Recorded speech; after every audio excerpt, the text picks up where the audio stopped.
By now, you've heard about Global Poker, one of the fastest growing online card rooms available in the US and Canada today. So what's stopping you from trying it out?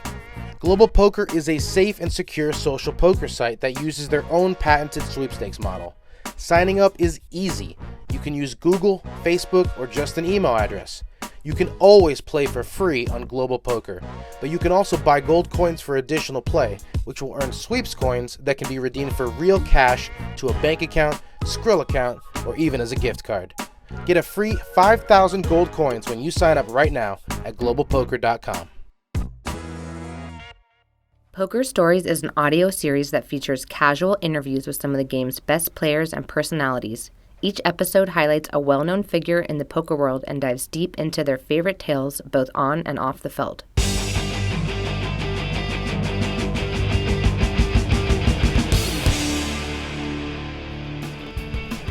Welcome to Poker Stories, a podcast brought to you by Card Player, the Poker Authority, and hosted by me, Julio Rodriguez. You are listening to episode number 107, featuring World Series of Poker broadcast commentator Norman Chad. Norman, along with Lon McEachern, has been the face of ESPN's main event coverage since 2003, when Chris Moneymaker's win helped to spark the poker boom. In 2020, Norman and Lon were both jointly nominated for the Poker Hall of Fame, and finished in 6th place overall in the voting.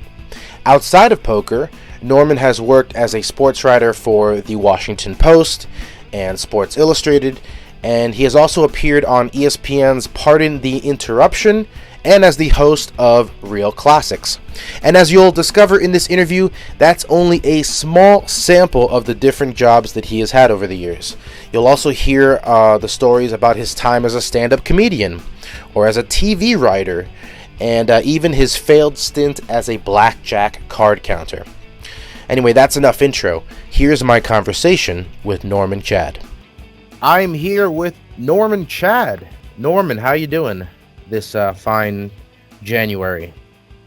I've seen better. I've seen worse. Okay, a little bit of a mixed bag there. Let's jump into the podcast, because I know my listeners have been waiting for this episode for a while. They want to hear the Norman Chad origin story, so I hope you're ready to dive deep. Yeah, actually, I can't swim and I can't dive, but we can do it. We'll do what we can do. All right. Let's go back to the beginning. Washington, D.C. You grew up in Maryland. What was life like for little Norman? It was, I often tell people since I became an adult that if I could freeze time at any point in my life, and then you're that age for the rest of your life, it would have been like 4th or 5th grade, and I would have given up all the knowledge you get and all the relationships and that you have as an adult, because things were pretty simple when I was in elementary school, and I was pretty happy, and there was no pressures of any type. And I remember being worried, being an early worrier, that when I was going to junior high at the time, this was, of course, before middle school, we had junior high from 6th to 7th grade, I greatly feared that my whole world was going to be turned upside down, that I was going to get tougher. And I actually was not that far off. Junior high was a lot more complicated than elementary school. So, yeah, I had a very easy growing up as a kid. Didn't want it to end. Agreed there. Done with adulting, especially in the last few years. So what were your interests back then? I'm assuming you didn't grow up wanting to become a poker broadcaster. No, I did not. Even though, I ended up, the weird thing is that even though I love sports, I was more interested in watching sports on TV even than playing them. And quite often, my friends would wonder on weekends why I didn't come out to play, street ball or football or basketball or baseball. I loved watching the games on TV, which was a foreshadowing of the fact that I ended up becoming a sports television columnist at one point of my adult life. So, yeah, I just was interested in sports and loved school, and was almost a straight A student, and loved going to school and had no problems that I can think of. But you stayed close to home for school, right? What was that decision like? That was not my decision. I had applied to 3 schools, 2 of them out of town, Northwestern University, Boston University, and American University, which is in D.C. And as the applications were coming back to us, my father sat me down one day and said, it's really not we're really probably not going to want to afford those schools. So meet me halfway. He said, just can you go to the University of Maryland for 2 years, and then after that you can transfer to anywhere you want. And I was really crestfallen at the time. I had no desire to go to the University of Maryland. I did tell him, Dad, if I go to the University of Maryland, it won't be for 2 years. I don't like change that much, so I'm sure I'll stay there for the full 4. I was correct about that, other than the fact that it took me 5.5 years to get out of that godforsaken place to get a degree. Was that because of all the partying, or because you changed your focus several times, or a little bit of both? No, I did virtually no partying, and what it was is because I did find the college newspaper there, which was terrific.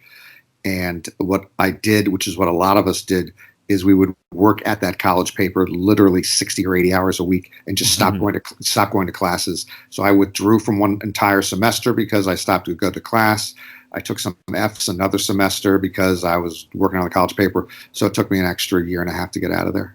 Yeah, I remember working for my own independent Florida alligator at the University of Florida, although I only took 4.5, so that's a little bit of a feather in my cap.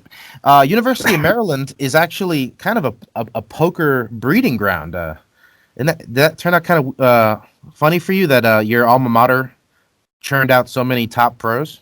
That actually all happened after I was there. I graduated in 1981. So back then, it was not a poker breeding ground, and it wasn't a very good school either. It's gotten much, much better to the point where people tell me I could not even get into it right now, which I find hard to believe, but it's very possible. And then when the poker stuff started in the 90s and then into the new century, it became a poker breeding ground, which I guess I'm proud of. It's basically Maryland and the University of Waterloo. Waterloo. God, boy, I mean, that's an incredible poker factory. Canada's finest come out of that school, right? And actually, again, Maryland, we've had some. I shouldn't make fun of it because we've had almost virtually everybody who's come out of Maryland is a poker player I like and I get along with, and they're terrific guys. So I'm happy that they've had success coming out of Maryland. Right, you got number 5 all-time Dan Smith, Bonomo is on there, Tony Greg Merson, and then Norman Chad. Yeah, and most of them, I don't know how many of them graduated from Maryland. I don't think most of them did. Certainly Justin did not, Greg did not. I don't know about Tony Greg. Dan Smith, I think, graduated, but I'm not sure about that either. So I graduated, but I graduated again at a much easier institution for higher learning, even though it took me an extra 1.5 years. So was that a journalism degree? No, actually, I was going to go into journalism, and I was going to go into journalism, and my first semester, I signed up for a journalism introductory course, and by the second session, I told myself, this is really, really slow. This is really, really dumb. This is stuff I knew 3 years ago. So I decided I would take no journalism courses and just learn on my own by various means. And I ended up taking no journalism courses. I ended up majoring in something called American Studies, which is a complete bullshit degree. But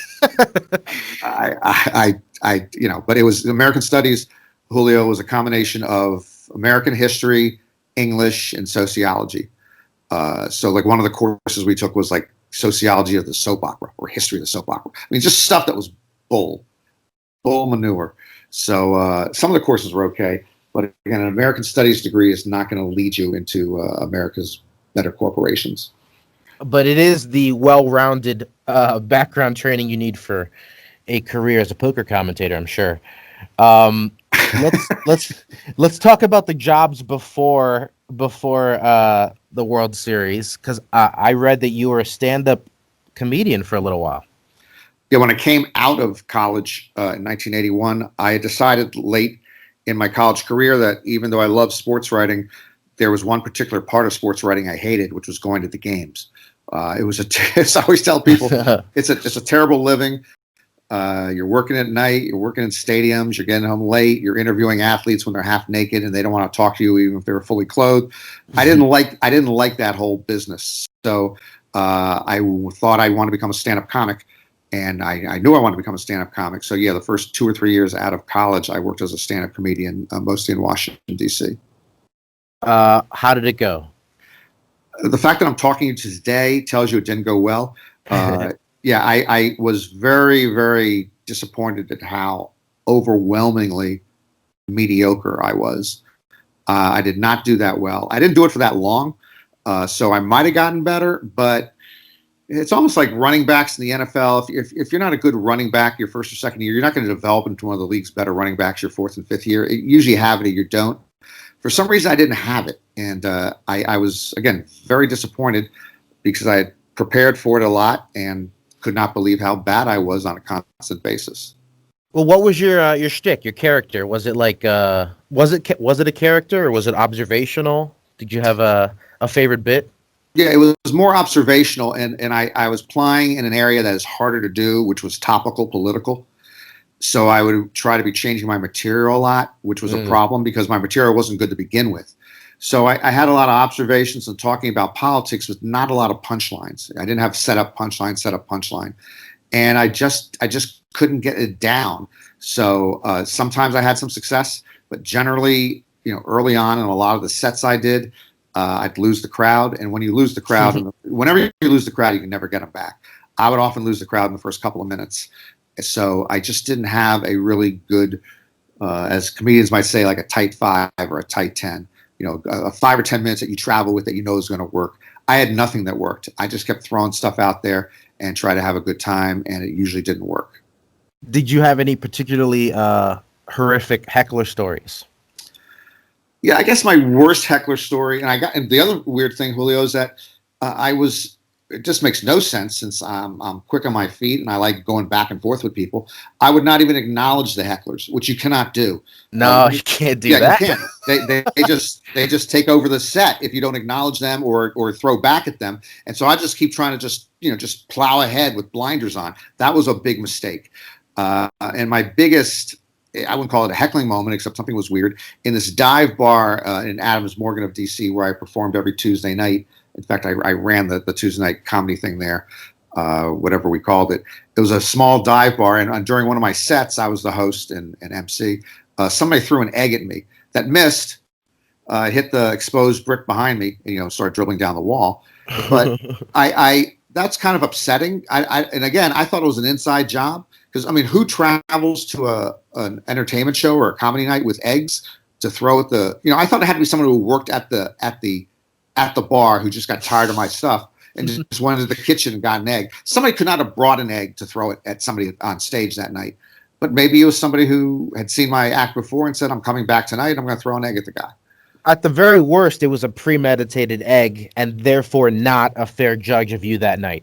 Thank you. It was a premeditated. I've been meaning to use that expression. You've used it correctly. I never thought of it. Premeditated egg. It was a premeditated egg. It was not an accidental, spontaneous egg. This person came with purpose. Think about how bad you'd have to be to get a random patron to get up out of his chair, rush to the kitchen in an area he's not familiar with, and locate an egg. That wasn't going to happen. Everything you just said was not going to happen. So it was a premeditated egg. Maybe an ex-girlfriend or ex-wife, I should say. No, I had no ex. No, I had. I had no ex-wives at that point. Maybe an ex-girlfriend. We will get to them in a little bit. Let's talk about sports writing and how that came to be. You've written for ESPN, the Washington Post. You had a column called Couch Slouch. Is that still a thing? Yeah, actually, that just was a thing until several months ago. And just to correct you, I never wrote for ESPN. I was lucky enough, being in the Washington area, that I was working at the Washington Post part-time from my freshman year at Maryland. So that has nothing to do with, hopefully I was good at it. But if I'd worked in Richmond, I would have worked for the Richmond Times-Dispatch, or I would have worked for the Cincinnati Enquirer. To work at the Washington Post at 18 is very, very fortunate. And so I started working there part-time and worked there all through my college years, both in the office and covering mostly high school games. And that was probably, again, what I was going to do for a living. I was going to become a sports writer for a living. What about the TV writing? Because I know you did a couple episodes of Arliss and Coach, which are sports shows, obviously, but Was that a dream or just a side project? No, that was a dream. So that was a later dream. So I'm working as a sports writer in the '80s. After I couldn't do stand-up comedy, I got a full-time job at the Washington Post, writing a sports television column and also working as an editor. And then when I got a job I got a job at the National Sports Daily, which went out of business in about 16 months. That was a daily sports paper to compete with USA Today. And when I got a job in 1992 to work for Sports Illustrated as a columnist, I could live anywhere I wanted to. So at that point, my dream was to write TV, to write sitcoms, essentially. So I moved to Los Angeles when I got the Sports Illustrated position, where I've been since. I didn't think I'd be here more than 2 or 3 years. That was 28 years ago. And it was my dream to try to write sitcoms and create sitcoms. And I did not really understand what I was up against. And the shows you just mentioned, where I got freelance gigs writing some episodes for Arliss and Coach, only happened because I had a contact who put me in contact with the staff and let me pitch stories. If you don't have a contact out here, you're dead. If your agent doesn't have contacts, I had no agent, and it's pretty much of an inside job. They don't give away the positions to people they don't know. They give it away to friends and frat brothers and sisters, mostly frat brothers. So yeah, I failed greatly in something I knew I could do well. The stand-up was a great failure because I couldn't believe how bad I was at it. The sitcom stuff I can do very, very well, and I just never latched on anywhere while I was trying to do it. Can you tell the listeners what episodes those are if we want to go back and watch them? You know, the Arliss ones, I don't remember the Coach ones. The Arliss ones, one was a bowling episode where I created a character who was the Dennis Rodman of bowling, all tatted up with earrings and just, a sensation on the bowling tour. There was probably another one in Arliss. I can't remember the second one in Arliss. Oh, there was one that was a boxer. It was based off the Cal Ripken episode. There's supposedly an infamous Cal Ripken thing that may or may not happen, but to keep his streak alive of his games, he wasn't going to make it to the stadium that night for whatever reason. And so they had a blackout at Old Memorial Stadium or at Camden Yards to keep his streak alive. So the game was canceled. So we had a blackout I did a blackout thing with a boxer who maybe wasn't ready to box that night. And then the third one was actually turned into a very special Arliss, Julio, and it starred Ed Asner, who his first claim to fame was with the Mary Tyler Moore Show, and Ed Asner is still around, but he's been in so many different projects. He plays Santa Claus a lot. Yes, he does. He's a Santa Claus type figure, and he plays poker. He does a charity poker thing every year still in Los Angeles for whatever foundation. I think it's the Ed Asner Foundation, for whatever they help. But anyway, he was close to retired, an older sportscaster, baseball broadcaster, play-by-play guy, who had Alzheimer's. And so they turned it into a more serious. So whatever I wrote, they didn't end up using. This episode ended up winning some awards from Alzheimer foundations. I didn't end up writing more than a line of it because they changed it all around, even though it was my credit on it. But I got a big thrill that Ed Asner, who I had a lot of respect for, ended up playing the sportscaster in that episode. You ever see Bill Fagerbacke over there in LA playing cards? Yeah, I have. And actually, I never walked up to him. He plays No Limit Hold'em, and I have never walked up to him. I've seen him 2 or 3 times.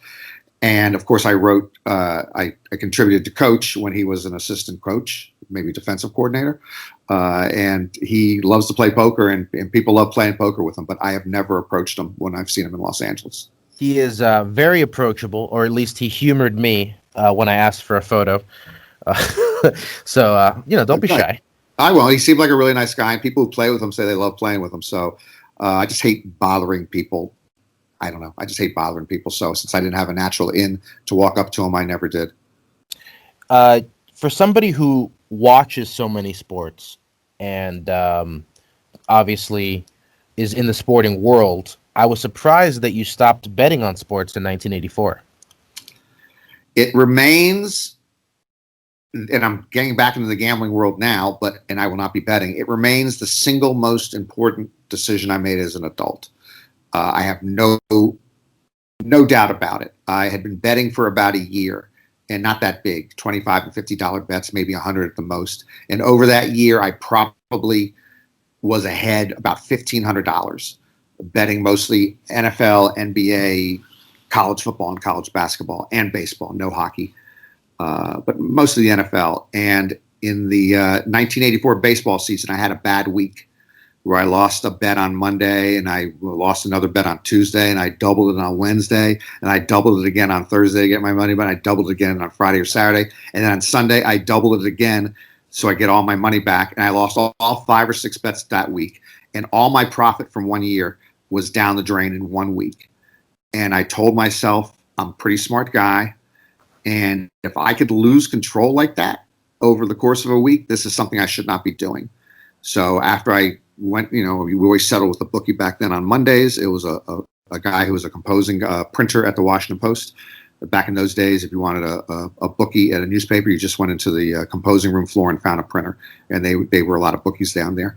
And I had to hand them that money, and I had to go to the bank and hand them the $1,500. I wasn't married yet. It seemed like $15,000. And I said, I can't ever do this again. And I quit. I went cold turkey, and I've not made a sports bet since then. Have you ever been tempted? Like you just saw some crazy line that you just knew was... Yeah. No, what I did is I just divorced myself from it. It might have been very hard early on. I don't remember being as hard as I thought it was going to be. But one of the reasons I quit Julio was not just that I lost all that money in 1 week and lost control in that 1 week, is that I found out that it controlled my life. That especially, back then, and the same thing happens now, when you wake up in the morning, you're wondering what games you're going to bet that night. You take a look at the lines. Back then, you would just look at the lines in the newspaper. There was no internet. And you'd wonder about them all day. And then at night, when the game, if you would bet on a game and it's a game that you couldn't watch on TV, and quite often back then it was a game you couldn't watch on TV, you would do anything to keep up with that game. So there used to be, sports updates on the phone where you pay 75 cents to get 60 seconds of scores. And if I was out to dinner, I would go to an old payphone when we were in a restaurant to check on the scores, a couple of times a night. People thought I either had to go to the bathroom a lot or I had a cocaine habit. I would just leave the table a couple of times to get updates. So it was just sort of, it can be an addiction. And I don't think I was addicted, but it definitely was controlling my day. And once I freed myself of it, I should have had a much better career professionally otherwise, Julio, because it just freed so much time and mental energy not to worry about what games I was going to bet and then not to follow my money in action at night. But you still kept watching the sports. Obviously, you wrote a book called Hold On, Honey, I'll Take You to the Hospital at Halftime, Confessions of a TV Sports Junkie. I'm just asking because Mike Sexton was on the podcast, rest in peace, and he was talking about how he couldn't even watch a sporting event without having a little action on it. Correct. So there's a difference here. Yes, I kept watching. Actually, it was my job to watch it. That's because I was a sports television columnist for 7 or 8 years, and I could not believe how much sports I had to watch. But there's a difference between watching that for work or for pleasure and watching it when you have money involved. And that's the adrenaline. That's the adrenaline shot that gamblers need. And so right, I agree with Mike, and I've talked to Mike about this many times, and among other gamblers, they couldn't go to a game unless they had action. I just went cold turkey, and I had to watch games for work. I got tired of watching games, and the one thing that kept my action going falsely then, so this would have been 6 or 7 years after I quit betting, is that I started doing an NFL picks column against the spread, first for the National Sports Daily and then for the Washington Post and then syndicated. So for 12 years, without making a sports bet and literally just flipping a coin on almost every game, watching those games, I had that interest in it. It was like, sort of sweating your friend who has a big bet or ghosting them. I still had action without putting any money up because I had action on every NFL game. I wanted to see if I'd win or lose, based on what I was doing in my column. And my column was a humor column picking the games, but I still wanted to finish over 50%, and I did. So I had that action. So that got the adrenaline going again. And then when I stopped doing that column, it was harder to watch NFL games if I hadn't had a pick publicly somewhere. But I really, with going cold turkey was really a lot easier than I thought. I did not need to have action on the game to watch them. Let's shift focus to poker. You started playing the game in college. When did you start taking it seriously? Yeah, we just played social poker in college. And then when I was moved into DC, I got hooked into like almost like a $20 anytime or $40 anytime game, which was just a mix of games. No hold'em at that time. People weren't playing hold'em in these games. We played some wild card games maybe, but mostly 7-stud, high-low, Omaha, some other basic stuff, 5-card draw. No limit. So I was playing in what was a bigger game. In fact, my wife was starting to go to law school for the first year, and we couldn't afford it. And I did not like the payment system and like the vig you had to pay on going to law school. So I pledged to myself that the next year I would just take all my poker winnings that I could and just keep putting them into a bag and see how much money I could make to pay for most of the college stuff, her law school stuff, which was going to be like $16,000-$17,000 a year, which again, back then, this is the mid 80s, felt like $100,000 a year. So the second year, I actually had my best poker year to date, and I saved $11,000. So that was going to pay for most of her law school, and I wasn't going to have to borrow then. And unfortunately, that was the year that she left me. To her credit, she took the money, or I paid for her law school. And I don't know how she paid for it the third year, her third and final year. But yeah, so I got into more serious poker in the mid 80s, playing in these games in basements and rec rooms and stuff, where you can win or lose several $100s. But I never walked into a card room until after I moved to Los Angeles. And I didn't even walk to a card room then in Los Angeles until after I'd been here for 7 years. So I never played poker in Las Vegas when I moved out to the West Coast. I never played poker in a card room for the first 7 years I was in Los Angeles. And I played virtually no serious poker. I didn't know anybody out here. So I pretty much stopped playing, quote unquote, serious recreational poker for about 7 years before I walked into a card room for the first time in 1999. So you get the gig in 2003 to work the WSOP. Before we talk about that, what was your opinion of how the broadcast had been up until that point? Well, there'd been virtually no broadcasts up until that point. In fact, when I was working for ESPN for other regards, like as a consultant and doing like sportswriter panel shows and part of the Interruption and stuff like that. So as a consultant, they decided they were going to do poker for the first time for more than the 1 hour, 2 hours final table presentation they had done for the main event. So they sent me 2 or 3 shows. They thought I was a more serious poker player than I was. They sent me 2 or 3 shows to look at and to write up notes on. And I wrote up notes on these shows, including the 2002 one, which is the year I started on it, which was with Lon McEachern and Gabe Kaplan. And I wrote up a bunch of notes of what was right and what was wrong. Most of it was what was wrong with it. And I just told them at the time, I actually ended up, this was one of my better calls. I'm wrong a lot. But I told them that we don't know anything about the people playing. We need to know. You just can't sit down and start playing. One of the shows they sent me, Julio, it was like the Jack Binion Open. And it was Daniel Negreanu heads up against John Bonetti, the late John Bonetti. And they were mic'd up at that time. So them going back and forth was really entertaining. So I told them, you gotta hear what the people at the tables are saying, because that's really interesting. And the third thing I told them is, we don't know any of the cards. I'm a poker player. It's like watching paint dry. We don't know what the cards are. So it's hard to watch if you don't know what the cards are. So I was pretty spot on those 3 things. And that's the notes I sent them. I think I told him Lon McEachern was terrible, but we ended up using him anyway. But yeah, I was mostly on the production, not on the broadcasters. So those are the notes I sent them. And then it just happened that when they were developing the poker with a production company the next year, they decided they want me to consult with that production company because that production company, 441, had no poker experience. And again, they thought I had more poker background than I did, but I consulted with them for several months. And then they called me out of the blue and asked me the most ridiculous question I'd ever heard was, have you ever thought about, doing poker broadcasting on TV? And they said they weren't going to use like an ex-jock, which you usually do. You usually use a Dick Vitale, a John Madden, a Tim McCarver, and an A-Rod. And they said they weren't going to use a Helmuth type person for several reasons. And I entertained them during the conference calls and made them laugh, and they thought I might be good at it. So you'd obviously been on TV by that point, but you didn't have to screen test for this at all? No, I didn't. And I've not been on TV that much. And I actually told him I'll get back to you because I wasn't sure whether I wanted to do it. And when I talked to my best friend about it later that week, he said, why don't you want to do it? I said, well, it's like a one-off and it's poker on TV. And, what the heck is that? And then he said, you're forgetting one thing, Norm. And I said, what's that? He says, you really have no career right now. So I go, Vinny, that's not a bad point. So I decided to do it. And still had no idea what we were getting into. I thought it was going to be a 1-year thing where they told me they're going to do 7 broadcasts from the main event, and including the final table, but they're going to do the whole main event, and that's what we would be doing. So I said, I ended up saying sure. And I had no idea what it was going to be like or look like or feel like. real quick, who's your boss? I mean, I don't know if people out there realize if you work for ESPN or Caesars and the WSOP or Poker Productions and then later Poker Go and Poker Central. Like, who's your boss? So my boss for most of it was ESPN, even though I was just independent contractor with ESPN. I wasn't an ESPN employer. So ESPN was my boss, and they're the ones who paid me.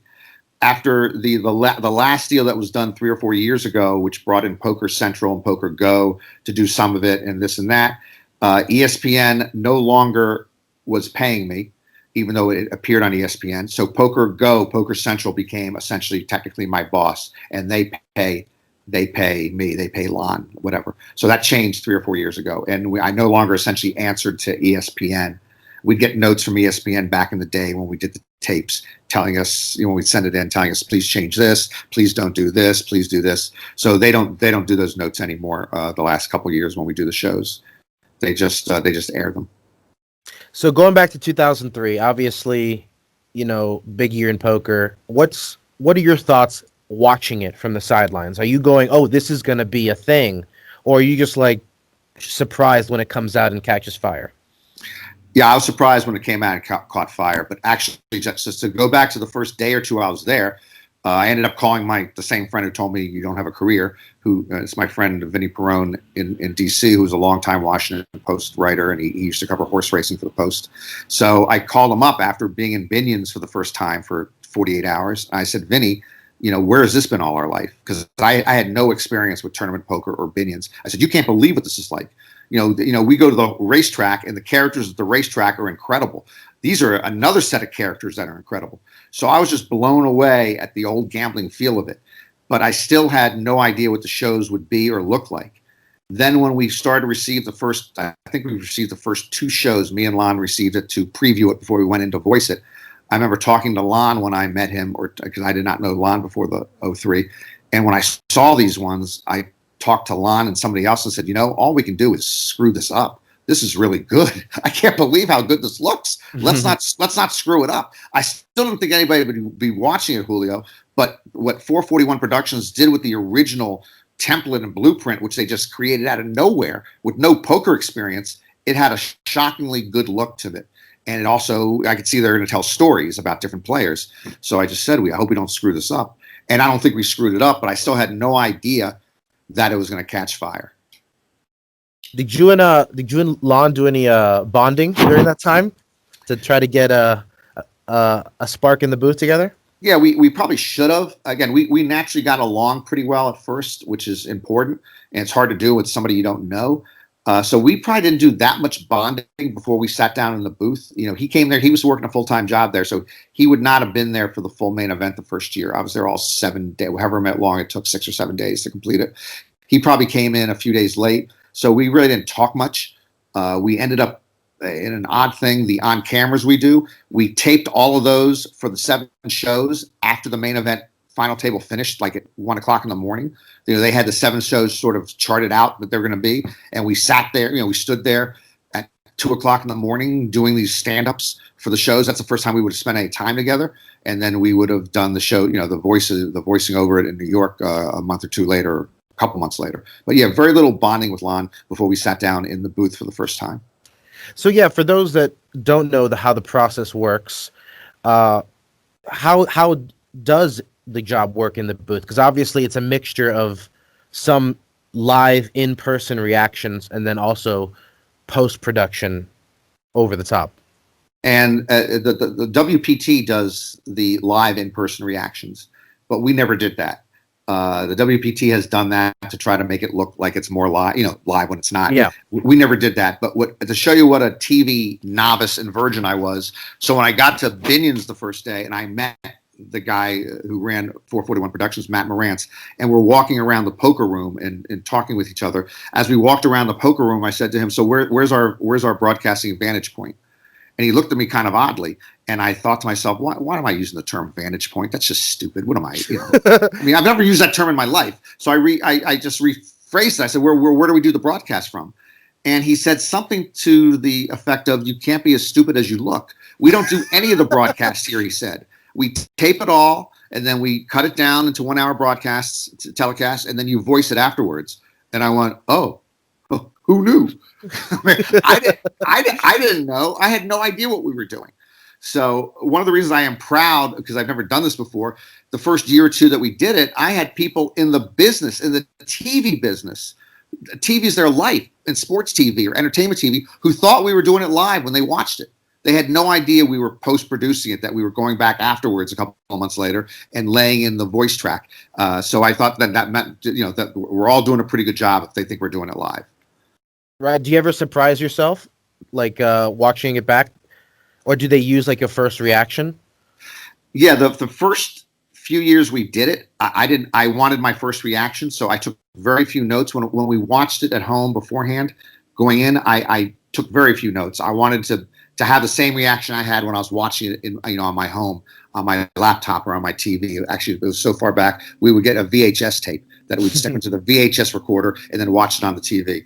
So I did very few notes because I wanted that spontaneous reaction. And so that's the way I did it the first few years. For several reasons, I changed that over the second half of the run we've had. And I script almost all of it and just try to pretend that it's live as we did it from the beginning. But at that point, I knew pretty much what I was going to say most of the time, as opposed to the first couple of years where I was just taking it off the top of my head. This might be like picking between your kids, but do you have a favorite line over the years, one that you're really proud of? And follow up, was there a line you really wanted that they kept vetoing and you couldn't get in? Those are interesting questions. Well, Julio, my memory is so bad that I can't remember most of the lines I've had. And I've had people come up to me and quote my lines or tell me it's something, a line about them. And it sounds like me, but I tell them, that sounds pretty good. I hope I said it like you said it, but I have no memory of it. So, I'm not going to top, as far as poker TV history goes, the Moneymaker line after he beat Sammy Farha about, this is beyond fairy tale, whatever it is. I can't even remember it. I can't even remember the exact line now, but it involves a fairy tale and improbable. But other ones during the years, I have ones that I love, but I can't remember them. On the second half of your question, it's not a big deal, but again, once in a while, ESPN would come back to us with notes about things I can't say. They don't want me to say. And we had and some of it just I used to shake my head like someone was trying to just punk me to see my reaction to, really? I can't say that? So the year that, I'm trying to remember, this was the second or third year, and I'm trying to remember his name. He was an older guy who made the final table. Why can't I remember his name? Al Crux. Thank you. Al Crux. So he had some really good runouts. And so a couple of times I made a reference, an old gambling reference, that he's sleeping with angels. And I made some reference off of that he's sleeping with angels. And I forget what the joke was off of that, but it has something to do with his wife. They told me that I couldn't make the joke. In fact, they didn't want him sleeping with angels, they said, because he's a married man. And it seemed to be implying that he's sleeping with somebody besides his wife. And I said, it's just you're running lucky in gambling. You're sleeping with angels, okay? That's what it means. They said, doesn't matter. You got to lose the sleeping with angels, and then you got to lose your joke off the sleeping with angels, which I don't remember. So that was one where I just said, this is a tough place. But that's happened. That must have happened a dozen or 24 times over the years where they came back to me and said, you can't say this. And most of the time I went, really? Because it wasn't anything of, I'm not going to say anything ethnically offensive, racially offensive, sexist, ageist. It was just other stuff. And it's just the way it went. Yeah, it's not like you said having sex with angels. No, I didn't. I wasn't having sex with angels. That's the other thing. I think I made that argument. He's just lying next to him. Okay, he's up there. He's just up there in the clouds, and the angels are giving him a lot of good luck. Exactly. All right. So, we have some rapid fire questions to go. If you're ready to finish it up. Rapid fire is fine. Yeah. It's not really rapid fire. Okay. You were nominated for the Poker Hall of Fame this year. What was that like? What were your thoughts, reactions? I'm honored. It's very nice to them. However, as usual, I have problems with everything. So first of all, there are many, many, many, many others who should be nominated for the Poker Hall of Fame before I am. If there was a separate media category or something like that, like the Baseball and Football Hall of Fames have writers and that's different. But for the Poker Hall of Fame itself, other people have got it. I jumped the line on getting nominated there. Second of all, it was half a nomination because it was the first time they gave it to partners. So me and Lon were nominated together, and that kind of diminishes it. Lon, I mean, I've had back surgery several times because I've carried him for so long. So the fact that he would be going into the Hall of Fame with me if we actually were voted in is kind of disappointing. He's pretty much I don't want to call him a hack, but he's pretty much hack-like, and we have to sober him up for most broadcasts, and these are broadcasts are going to come because there've been voiceovers afterwards, so he knows it's coming for weeks ahead of time, and he still can't get clean before the broadcast. So that was a little disappointing that it was him and me together. So those two together, and I still think the Poker Hall of Fame whole nomination and thing is all screwed up.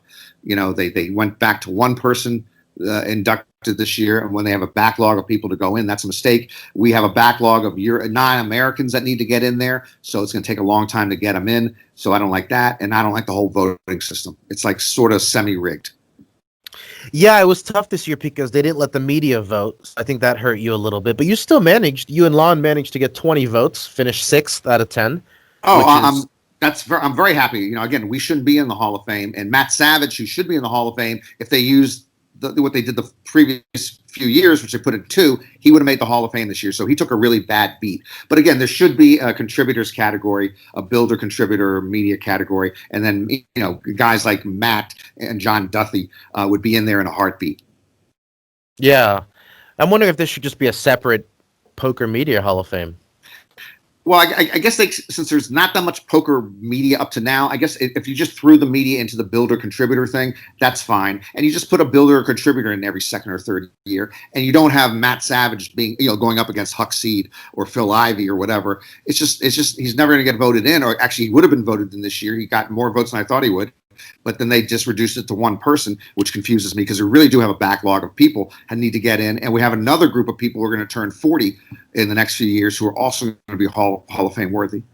That's what I'm thinking. It's because, not only do you have that backlog and the disrespect to the European players, but basically all of those first wave online poker people are in their mid-30s, and a lot of them are in the top 20 all-time in tournament earnings and are deserving of the Hall of Fame. So what happens in 5 years when you got another 40 people?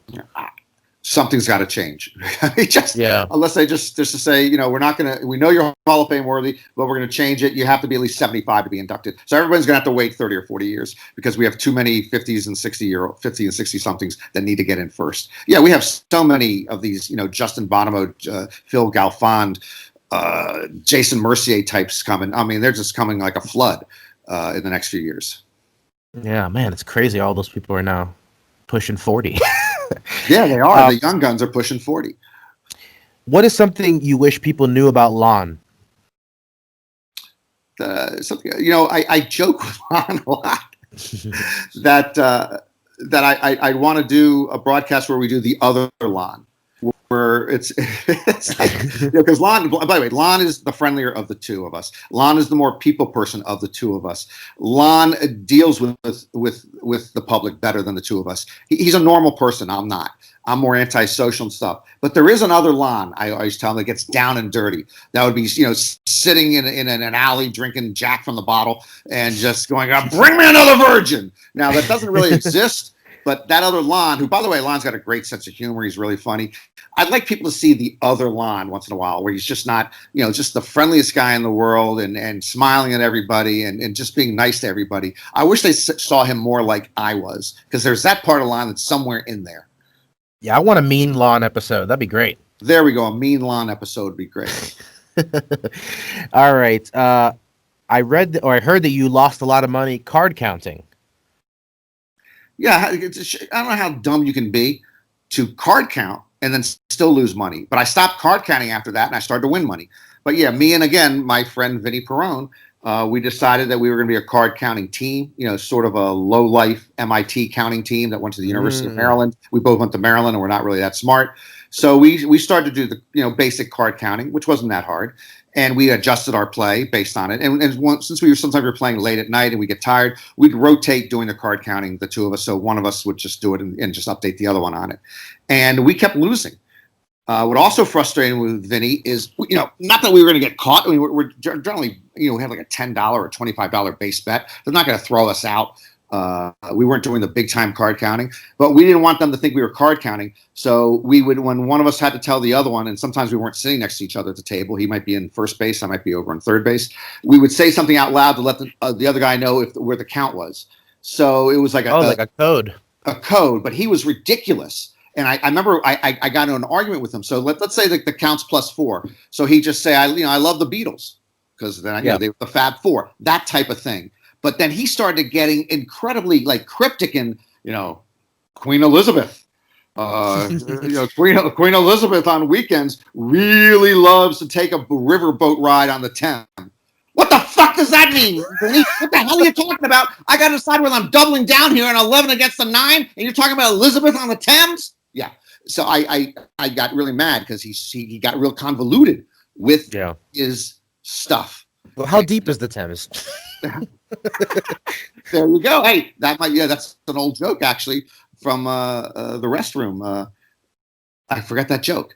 That's an off-color joke. But anyway, so we were losing a lot. Every time we'd up our bet because of the card count or did a complex play because of the card count, we would lose. So I stopped doing that, and I just started playing runs. And runs, I finally turned it around, just playing runs because you need a couple of big runs a night to finish in the black. Just start upping your bet and just hope you win 5, 6, 7 in a row, and bang, then you're ahead instead of this card counting crap.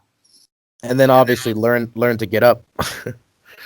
Oh, that's true. I actually, when I used to teach people about if you're serious about winning, it's the opposite of poker. Actually, you can't sit there for a long session. You get it and you get out because that deck turns on you in a hurry. So it's not a real social thing, which is another reason I don't like blackjack as much as poker. You had to, because I wanted to socialize. I like to talk to the dealers. I like to talk to other players, but you can't sit there for 3, 4, 5 hours. It'll eat you up. So you got to get it and get out. And I taught people to have a stop line when you get ahead. If you get ahead X amount of 25 units, you're never coming down below 10 units, and then you're done. You're done for your outing. And then they would cheat on that. I had one of my good friends would have a stop line, and so he'd put like a black chip in the middle of all his greens, and he doesn't come down. If he comes down to that black chip, he's done for the night. But what would he do when he got down to that black chip? He would just move it down lower, and then have it stop. Oh, that's good, Gary. That's really intelligent. Just keep moving it down lower till you're even. You're a moron. So, good sign of willpower. I will never get back the money I lost because I was playing it higher then. The money I lost at blackjack in the earlier mid-'90s, even though I've won consistently since then, I play at a much lower level. I'll never make back. I lost $20,000 one year playing blackjack, a lot in Las Vegas, and I'll never have a year where I win more than $5,000 playing blackjack. I don't play that often anymore, and I used to be betting $100 minimum. Now I'm paying $10 or $25 minimum, so I'll never get that money back. You've obviously been in the presence of athletes and celebrities over the years. Have you ever been starstruck? Probably not. And once I moved to LA, I was amazed at how many famous actors and actresses I would see near where I lived on Melrose, just going to the farmer's market or going to the supermarket. The closest thing I ever become to starstruck, and this tells you how old I am and tells you how ridiculous it is. I grew up in Washington, D.C., and I lived my whole life in D.C., in Maryland, until I moved to Los Angeles in 1992. When I was living in downtown in D.C. in Adams Morgan, right across from the Washington Hilton Hotel, I lived behind the Hilton Hotel, which is where President Reagan was shot by John. Who shot him? The guy ended up going to. His name was John Wilkes Booth. Thank you, sir. Okay, you've mixed up presidents and you mixed up would-be assassins. But anyway, when there's a guy who shot Jodie Foster. But anyway, I lived right behind that hotel. And when I'd be walking down towards DuPont Circle, sometimes on Connecticut Avenue, I once ran into, he was coming north. It was somebody who ran for president before your time. And I saw him, and I was starstruck. I had never seen, I was into politics then. I was into government. I thought I might become a politician when I was growing up. And when I saw George McGovern, who ran for president against Richard Nixon when I was a teenager, barely a teenager, in 1972. I would have been 13 years old. I saw him walking up Connecticut Avenue, and I remember couldn't wait to tell my friends that I saw. I didn't even say hi to him. I was starstruck by George McGovern and just wanted to follow him further because I just said, that's George McGovern. He ran for president. That's the only time I was starstruck. I mean, talk about a moneymaker-esque name for politics, too. Oh, you're right, but it didn't work out as well. He was crushed. he was, Trump was talking about a landslide 4 years ago, and that wasn't a landslide. When Nixon beat McGovern, when Reagan beat Dukakis, those were landslides. I think McGovern won like 5 states or 3 states. He was crushed by Nixon. What about any Hollywood home games over the years? I never get invited to Hollywood home games. When I do, I turn them down. They're usually no limit hold'em, and I don't play no limit hold'em, and I don't play at the stakes they play.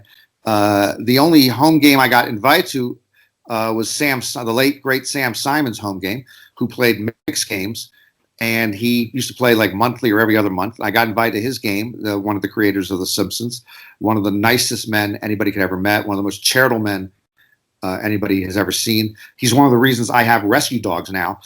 Since we met Sam Simon, we get rescue dogs. So my daughter went to the Sam Simon Rescue Foundation.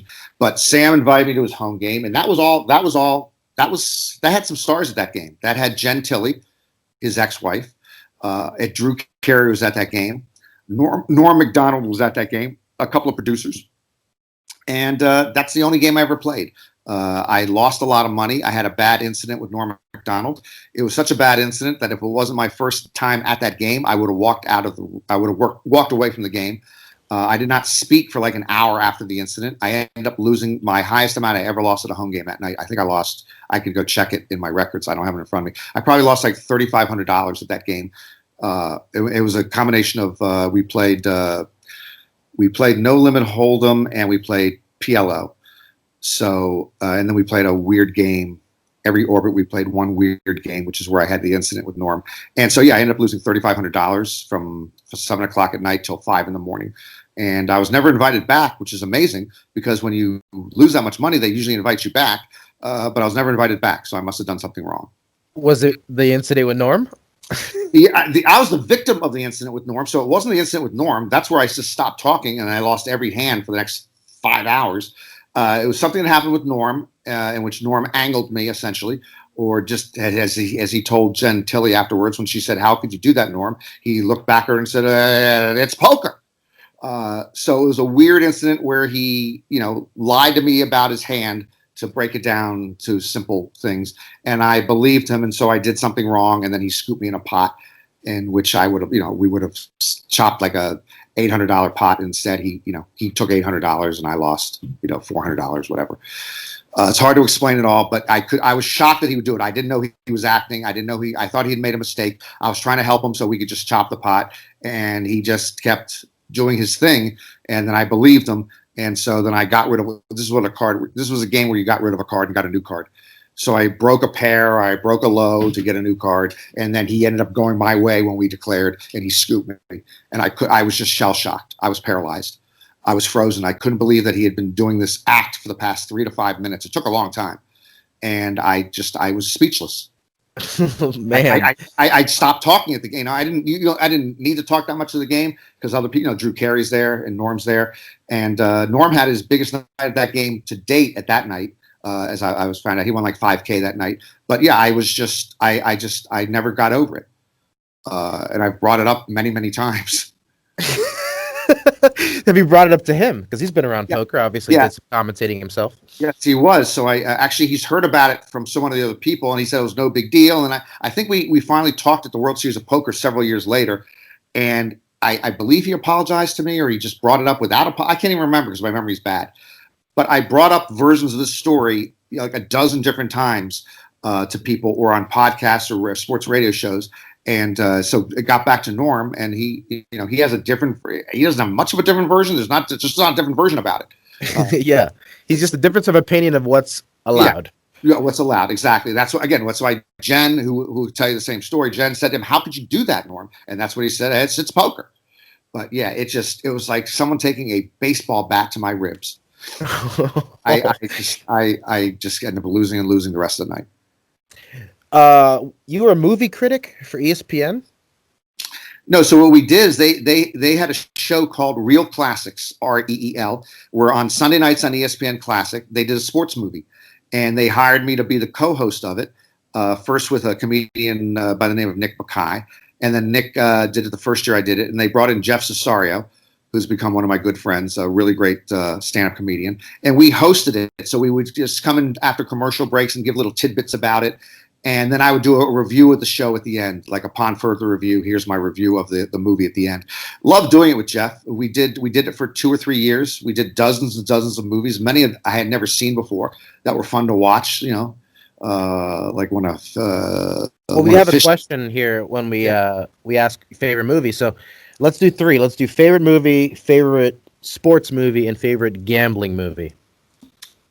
Wow, those are hard to get down because I used to have to do top 10 for all 3 categories, and it's hard to do the top 10. When we go to sports movie, a lot of people's favorite sports movie is Rocky, and that probably, and I like Rocky, and it probably does not appear in my top 10, which makes me a different type of animal, unfortunately.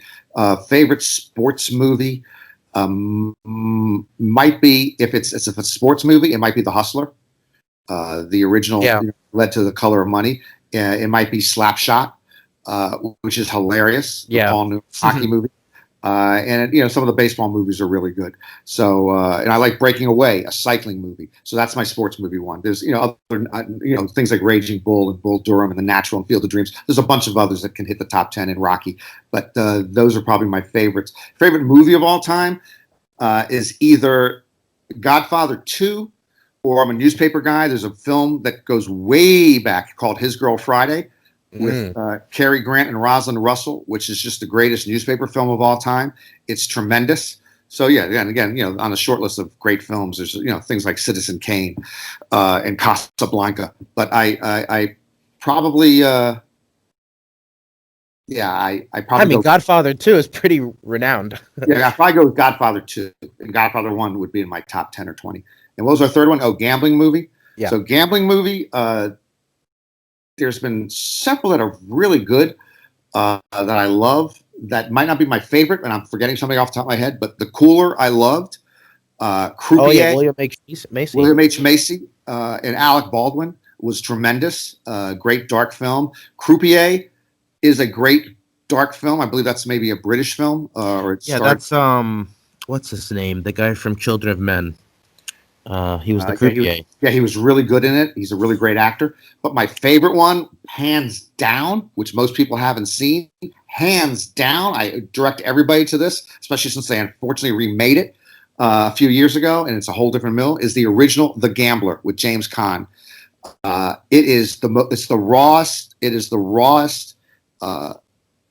depiction of the gambling mentality that I've ever seen. It is written by James Toback, who is a great screenwriter who had a gambling problem, and so it was like his life, and it was James Caan starring in it, and it is just tremendous. And it's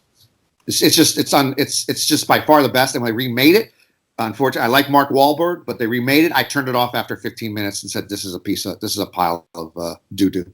Here's what I'll say: I agree with you on The Gambler, but I think the Wahlberg version is better than people think. You might be right, because I did give up on it 15 minutes in. The problem is I won't watch it again because it made me feel sick. You know what I mean? It's kind of the same feeling I got from Uncut Gems. I don't know if you saw that one. I hated Uncut Gems. First of all, it was just too loud, but it made me feel sick the whole film. Yeah. And I could not wait to get out of there. I could not wait to go home and take a shower. But Adam Sandler, I thought, was terrific in it, but I thought it was a terrible gambling movie in general. And I just think the original Gambler is unparalleled for me. Yeah, it was. I think with Uncut and even The Gambler, there's just too much familiarity. Like I'd seen it in person too much, right, for me to want to watch 2 hours of it on the screen. I don't know. Maybe that's just that's me. But let's see here. What do we have? Oh, what was your largest non-poker wager? Largest non-poker wager. I don't make a lot of wagers. I just made a friend of mine talked me into making a bet. As many poker players made bets this election season, and a friend of mine asked me about some odds he was getting on an odd bet, which ended up becoming a very popular bet. And I told him those odds are ridiculous. You got to take it. And he talked me into taking it myself. And I said, "That's like a sports bet, man. I don't want to make the bet because I don't bet in sports anymore." He says, "This isn't a sports bet; it's a political bet." So I just laid before about a month before the election. I laid 3-1 odds. I laid $3,000, which is the most I would have ever wagered on something, to win $1,000. That Trump was not going to resign if he lost the election. Trump was not going to resign, and then Pence would Trump had to resign, and Pence would have to pardon him for me to lose the bet. And this became a popular bet, and some offshore books took this bet as well at bigger odds than 3-1. So I just won. We finally, 3-1's great. 3-1 was ridiculous because the other reason my other friend thought even more of it was because he thought Trump was going to win the election. I didn't know who was going to win. I knew that Biden would get well more popular votes than him, but as the election itself, I thought it was a toss-up. But my friend definitely thought Trump was going to win, so then it's a no-brainer to bet. Because if you think Trump's going to win, then that scenario can't ever happen. But then that thing that if he loses, that he resigns so that Pence can pardon him before the inauguration day. We had a sweat on that all the way up to the inauguration day because Trump is a different animal. He was certainly capable of having that done. So that was the largest I had ever wagered, $3K, and I won $1K on it. Do you have a celebrity doppelganger, or maybe even growing up, did people tell you look like somebody? No, but as an adult, my current wife tells me that if someone played me in a movie, she wanted either Wallace Shawn or Paul Giamatti. Just to think about Paul Giamatti probably more than Wallace Shawn, who's old, certainly much older now. Paul Giamatti would be closer to my age. And actually, I saw Wallace Shawn at LAX a few years ago, and my wife is in love with him. So I called her from the cell phone and said, "Do you want me to go up to him and so you can talk to him?" And I forgot what her answer was. She said, "Inconceivable," as she should have. And that's by the way, that's on my top 10 films of all time. And I don't know if I had that in mind when I used Beyond Inconceivable, because that inconceivable thing that he keeps saying is so good. I do know I did, one of my favorite bits was doing Manny Patinkin's, my name is Indigo Montoya. Yeah. You killed my father, prepare to die. I think I did this with Carlos Mortensen one year, or somebody else. I did it like 5 times because I love that line. But anyway, so yeah, Wallace Shawn or Paul Giamatti, and I'd pick Paul Giamatti on that one. I could see Paul growing out the mustache, rocking the glasses, and doing a good job. Maybe a little bit more neurotic than you are, but it could work. Yeah, I'll take him, though, because anybody's better looking than me. So I'll take anybody who's willing to do it. And if Paul Giamatti's willing to do it, I go, let's do it. Let's go. How often do you get called Chad Norman? Even going back to junior high school, I went to junior high school and high school with a guy named Brad Norman. I was Norman Chad. He was Brad Norman. And so I had teachers who would call me Chad. I had bosses at the Washington Post who would call me Chad. And I had bylines. They thought my first name was Chad. So I still get called Chad by a lot of people. And sometimes they correct themselves and they feel embarrassed. I tell them, don't be embarrassed, and blame my parents. And so a lot more than I would like over the course of my life, but I got used to it. What's your middle name? A is the initial here. Yeah, A-L-A-N, Allen. So, yeah. I never considered going with that. 3 first names. 3 first names. And my mother, when I started to get bylines in the newspaper, she wanted me to use my initial or middle name because she said we should be proud of who we are. I go, Mom, people don't use, most people don't use their full names. And then she went out and she found people who use their full names. She showed them to me in the newspaper. I said, okay, Mom, we're not doing that. We're just going with Norman Chad. Speaking of moms, like me, your mom is Cuban? Yes, my mom is Cuban born, came over here when she was about 20 or 21 years old. And she just celebrated her 93rd birthday last July. So she still has a Spanish accent, and she still speaks better Spanish than she does English. But yeah, she's been here for 70 odd years. Do you speak Spanish? I mean, I'm not sure if people look at you and get the Cuban vibe, but they don't. In fact, I could put Cuban American or Latino or Hispanic on forms, when I'm, job applications and stuff. They don't get the Cuban vibe. They thought I was making it up when I was growing up. They thought I was making up 2 things, because my mother was Cuban and my father worked for the Internal Revenue Service. And then you put on those things when the first day of school, and father's place of work, Internal Revenue Service, and then you put father's profession, and it was psychologist. So I got called up for the teachers a couple of times saying, we're not putting jokes on here, Norman. You put IRS. And I actually came up with my first joke back then. I said, oh, no, he analyzes tax returns. But he was an industrial psychologist. He was in personnel management, which I didn't understand what that was growing up. But people thought I was putting fake stuff on these things when we were in elementary schools, because I put that my mother was Cuban. My father was a psychologist for the IRS. And both were true. But yeah, so yeah, I don't get the Cuban vibe. Yeah, my father, one of his dumbest moves ever was he didn't want us speaking two languages in the house because we want to make sure we were fully anglicized. So he wouldn't let us speak Spanish in the house. So I speak decent Spanish, but I'm not fluent because I didn't grow up just listening. I just grew up listening to my mother talk on the phone to her sisters or brothers. Mm-hmm. And it's an embarrassment to me that I do not speak fluent Spanish, which you are supposed to speak fluent Spanish, Mr. Rodriguez. Yes, with my name, and growing up in Miami, I kind of had no choice. That was a big advantage you had. I grew up in the suburbs of Maryland where nobody was speaking Spanish. My abuelos were very upset with me, and they should be. Yeah, I regret that I don't speak fluent Spanish, but I speak Spanish well enough that I can do what I have to do when I have to do what I have to do. We have a few more here, and then I'll let you go. Okay. If you weren't doing commentary for poker, what sport would you like to do commentary for? That's easy, believe it or not, bowling. And I actually would love to have done, NFL football, any of the sports, and do it in a poker style. People used to tell me that I was disrespecting poker because I was doing it more of an entertainment and not talking about the strategy so much. I would have, I wrote a sports TV column for a long time, Julio. I hated the over-analysis of all this stuff.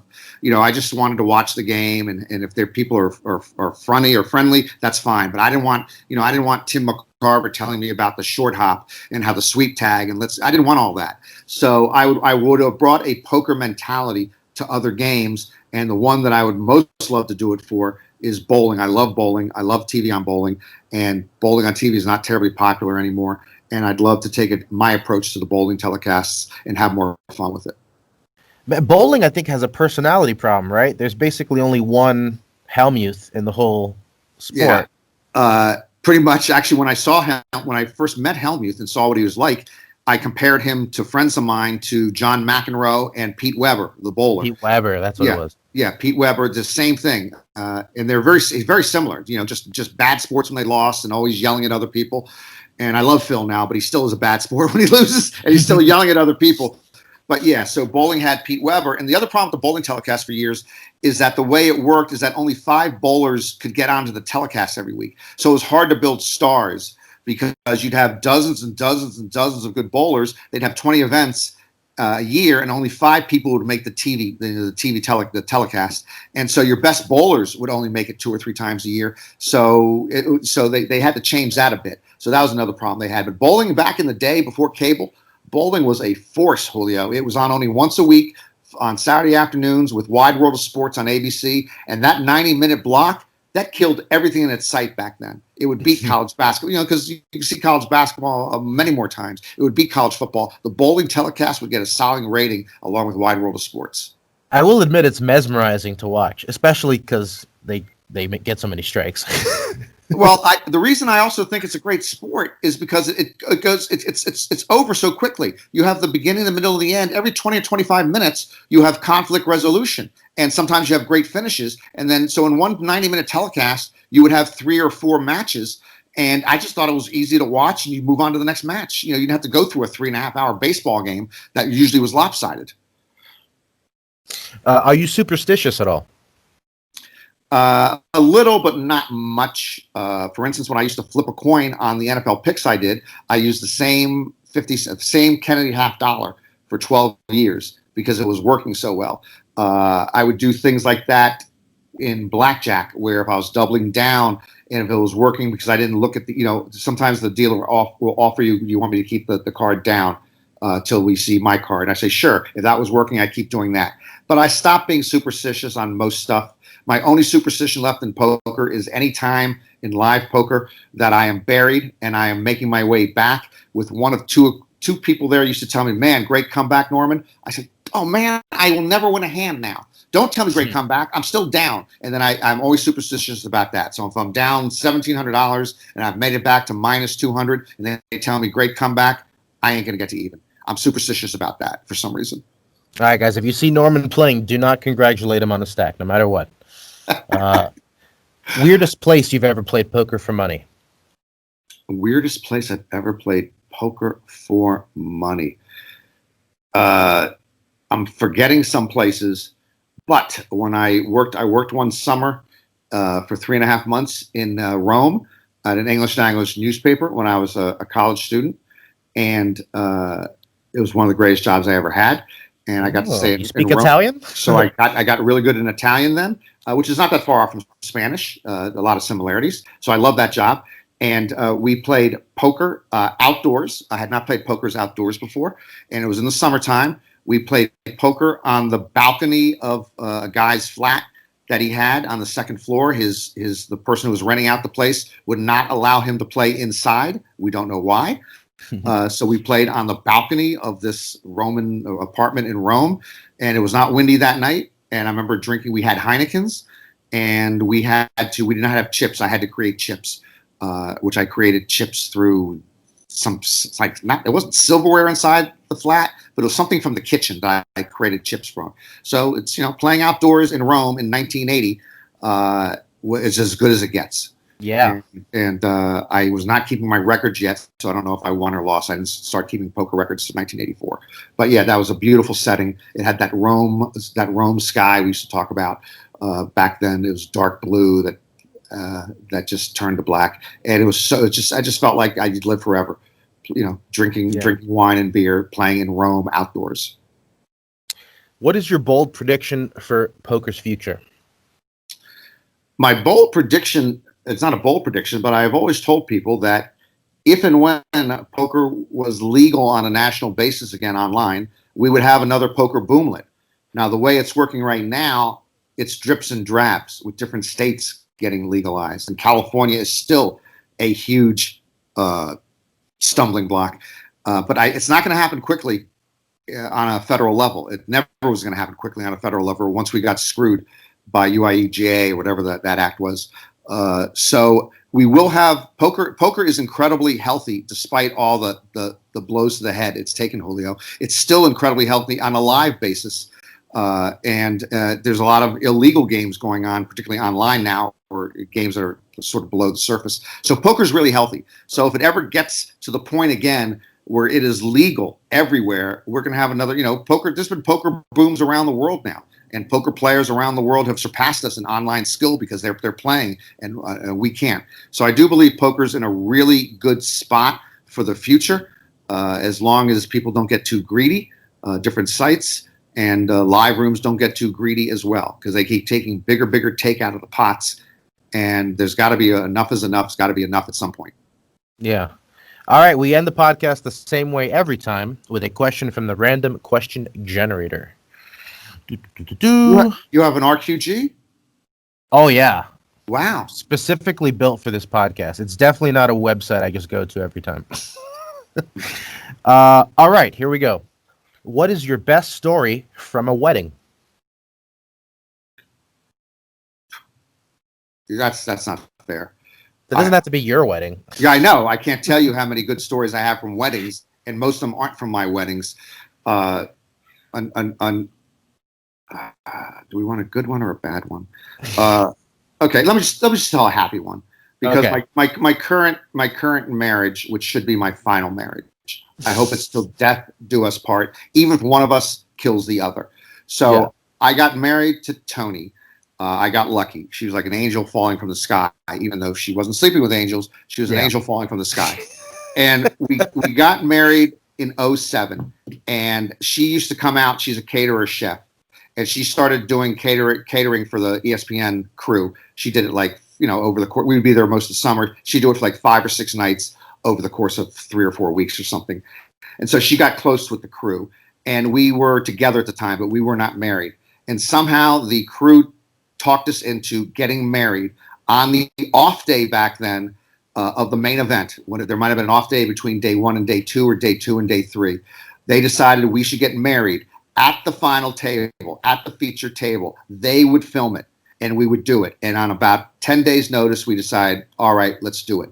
So one of the lead producers got one of those, as it turns out, fake online licenses you can get that allows you to marry people in a certain state. It turns out that that's not even legitimate. So we're really not married. So in 2007, in the Rio, in the Amazon room, at the feature table, filmed by ESPN, by the 441 production team, and then they made a 10 or 12-minute tape of it that they gave to us afterwards to look just like a poker telecast, with Lon doing the intro and the closing. We got married in front of me, in front of her two small children at the time, who were probably like 7 and 5, and a handful of people. And Marcel Lusk, just wandering through the Rio that day, was one of the uninvited guests. He came in and he watched the whole thing just because he walked into the Rio on. Nobody would have been there. It was an off day for the World Series. Yeah, I would say it was Jerry Yang, your best man. I mean, what's going on? Jerry, we did not know Jerry Yang was going to win, else we would have made him the best man. And so that was really a happy, happy day. And I love that we have it on film. And I love that it was done with all the people that we're so close friends with at the time in the poker community. And it was just terrific. And so far, we're still married 13 and a half years later, which is just Bob Beamon, the record for longest marriage I've ever had. She just crushed the record. Tony's done a great job because she should have left me more than once before now. Yeah, but I got to say, like, third marriage, I guess you weren't going to call the shot. You had to be pushed into it by all your coworkers. Well, we were going to get married. We just didn't know when. And it just made sense, it seemed. Now she complains we didn't have a real wedding, and we have to have a real wedding. And oh, my Lord, I don't want to go through that again. But yeah, it was a great idea by the coworkers. And it was, probably, it's got to be top 3 happiest day of my adult life. Awesome. Norman, thank you so much for coming on the podcast and sharing the stories. It was a pleasure. I'm glad you finally got around to me. I know you were looking to interview some people who had passed away at this point, and then you finally got to me. I appreciate it. That's it. That is the show. Thank you once again to Norman. You can see him on the upcoming broadcast of the 2020 World Series of Poker main event sometime in the next few months, or you could listen to him on the Gambling Mad podcast, or follow him on Twitter at Norman Chad. You can also follow us on Twitter at CardPlayerMedia or at poker_stories. Before you go, please go ahead and click the subscribe button. If you've already done that, then please consider scrolling down to the bottom of your podcast app and leaving us a nice 5-star rating and review. If you do that, let us know you did so with an email to pokerstories@cardplayer.com, and we'll say thank you with a free digital subscription to Card Player Magazine. Thanks for listening.